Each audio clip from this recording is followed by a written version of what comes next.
Whenever the country issues new passports, someone almost always complains about the new design.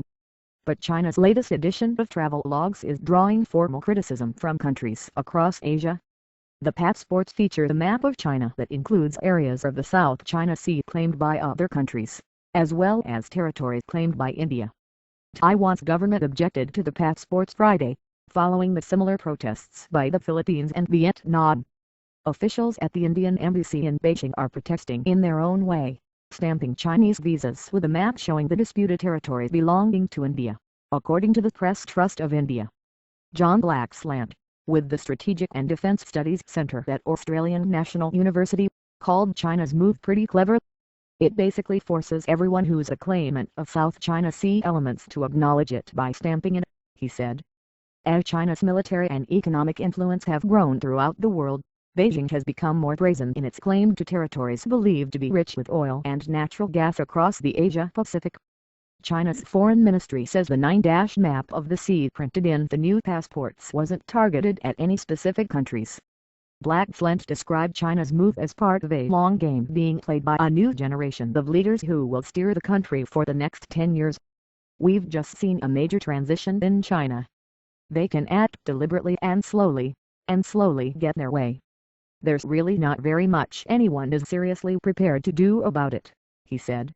The Association of Southeast Asian Nations discussed the territorial disputes at a summit in Cambodia last week but failed to achieve a united stand on how the 10 member countries should respond to China.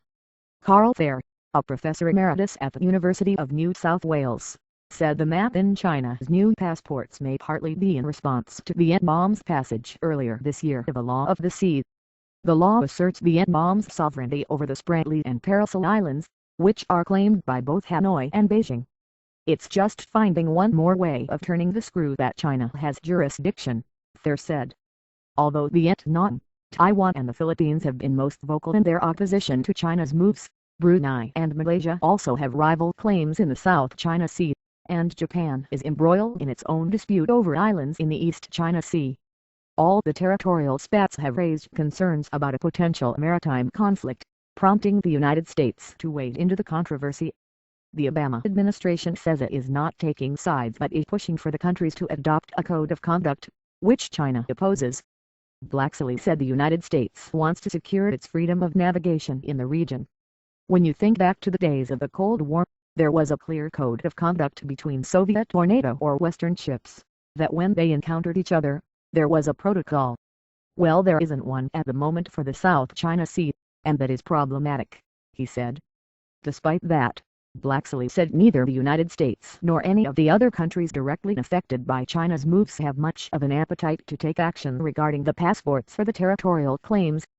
As a result, Thayer said the passports will not change the reality on the ground, and serve more as a political stunt than anything else.